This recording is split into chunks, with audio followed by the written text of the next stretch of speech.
Hello guys, Ugok Anime PH nga pala, ngayon nga ay itutuloy na natin ang chapter 94 ng Dragon Ball Super Manga, para nga sa mga fans natin dyan na nakasubaybay sa Dragon Ball Super Manga ay ito na nga pala ang kasunod ng ating video about sa Dragon Ball Super.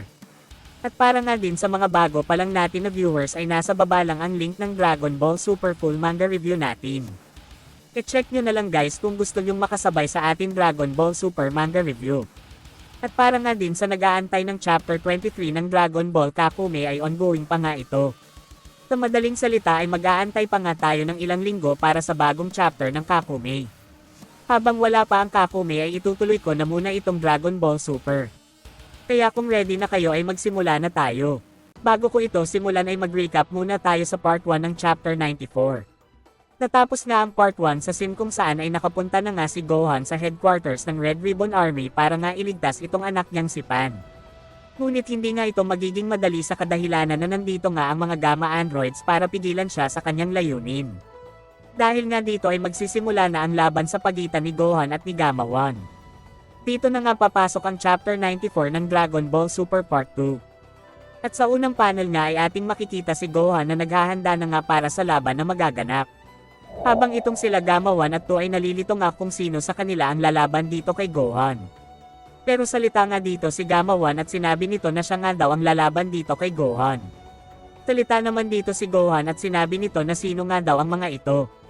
Pero sa moment na ito ay nagsalita nga itong si Magenta at sinabi nito na kung gusto nga daw nitong maligtas ang anak nito ay kailangan nga daw munang matalo ni Gohan itong sila Gamma. Ngunit wala pa ngang ilang segundo ay umatake na nga dito si Gamma 1 kay Gohan ng isang malakas na pagsuntok. Pero nagawa nga itong masalag ni Gohan. Sunod-sunod na pag-atake na nga ang ginagawa dito ni Gamma 1 ngunit nagagawa pa nga din dito ni Gohan na makakounter. Dahilan kaya nga ito ay tumalsik ng malayo. Pero itong si Gamma 1 ay mabilis nga lang nakarecover at umatake nga ulit ito kay Gohan. Rekta nga ditong tinamaan si Gohan dahilan kaya nga ito ay tumalsik ng malayo. Tinundan pa nga ni Gamma 1 ang mga pag-atake niya ng isang malakas na pagsipa.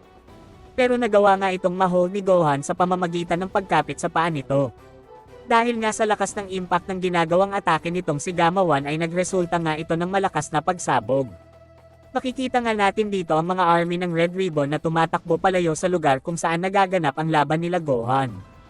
Sa kabilang banda naman ay nagsalita nga dito si Piccolo at sinabi nga nito kay Pan na pupuntahan ka talaga ng papa mo. Sagot naman dito ni Pan na oo nga, pero magagawa kaya ni Papa na manalo sa mga kalaban niya. Kasi sobrang lakas ng mga yon. Sagot naman dito ni Piccolo na wala nga daw talagang chance na manalo si Gohan sa mga yan. Kaya kailangan ni Gohan na maibalik ang instinct niya sa laban at magising sa realidad. Sa next panel naman ay balik ang scene dito kante Gohan, kung saan ay dahan-dahan nga ditong tumatayo si Gohan. Tinanong nga nito si Gamma 1 kung ano nga daw ang mga ito. Sagot naman dito si Gamma 1 at sinabi nito na siya nga daw ay isang superhero. Dahil sa sinabi nito ay nagtaka nga itong si Gohan. Umatake na nga ulit si Gamma 1 at rekta nga nitong tinamaan si Gohan dahilan kaya nga ito ay tumalsik ng malayo. After nga ng pagtalsik dito ni Gohan ay nagsalita nga ulit ito at sinabi nito na hulaan ko, isa kang android. Sagot naman dito ni Gamma 1 at sinabi nito na nakakaawa nga daw itong si Gohan. Sagot naman dito ni Gohan na sila nga daw ay magkatulad ngunit ang pagkakaiba nga daw nila itong si Gamma 1 nga daw ay gumagawa ng masamang tactics.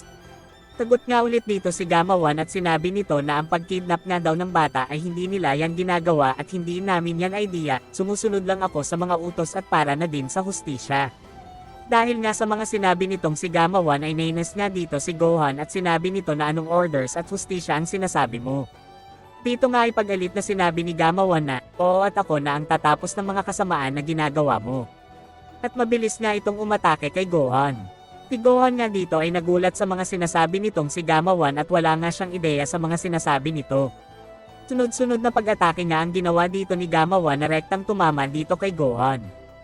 Sa kabilang banda naman ay nagagalit na nga dito si Magenta kasi nga hindi niya makita at malaman kung sino na nga daw ang nananalo sa laban. Pero ilang segundo nga lang ay may naganap nga na malakas na pagsabog. Tagagawan nga ito ni Gohan na mabilis na tumalon mula sa taas at gamit na nga nito ang Super Saiyan form niya. Dahil nga sa nakita ni Magenta ay nagulat nga ito at sinabi nito na ano nga daw ang nangyayari. Si Dr. Hido naman ay nagsalita nga din dito at sinabi nito na alam nga daw niya ang teknik na yan at nakita na nga daw niya yan dati. Confirm na alien nga talaga yang si Gohan.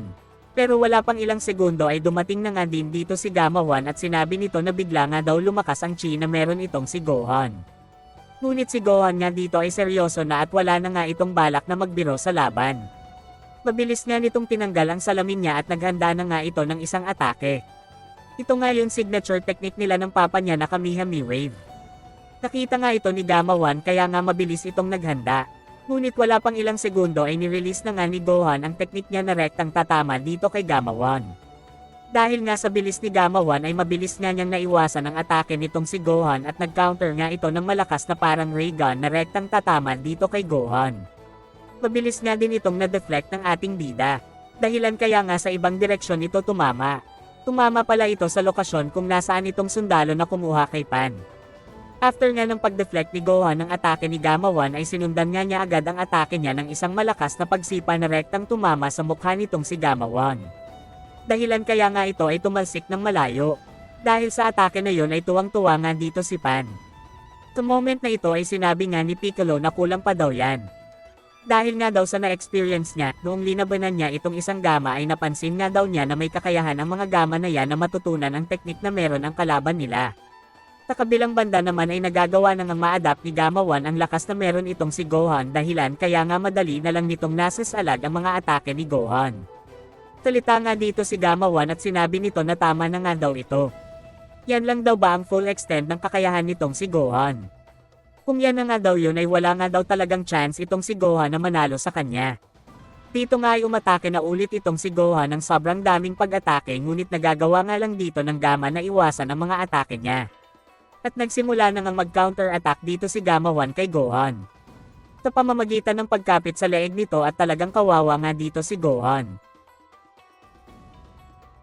Habang sila Dr. Hido nga dito ay sobrang saya na sa mga nangyayari kasi nga nagagawa na nga daw dito ni Gamma 1 na ma-adapt ang galawan nitong si Gohan.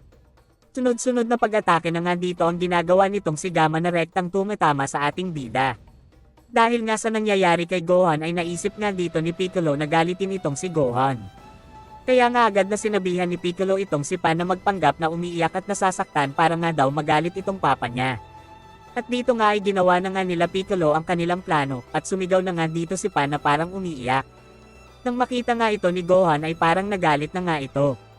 Habang si Gamma 1 naman ay nagsalita at sinabi nga nito kay Piccolo na wag nga daw nitong saktan ng bata. Pero si Gohan nga dito ay tuluyan nang nagalit at nagpalabas na nga ito ng sobrang lakas na chi na talagang kinagulat ng lahat dito. At dito na nga natapos ang chapter 94 ng Dragon Ball Super Manga. Next ko na nga agad ang chapter 95 nito para nga guys makasabay tayo sa latest chapter ng Dragon Ball Super. Dito na muna tayo mag-focus guys, salamat.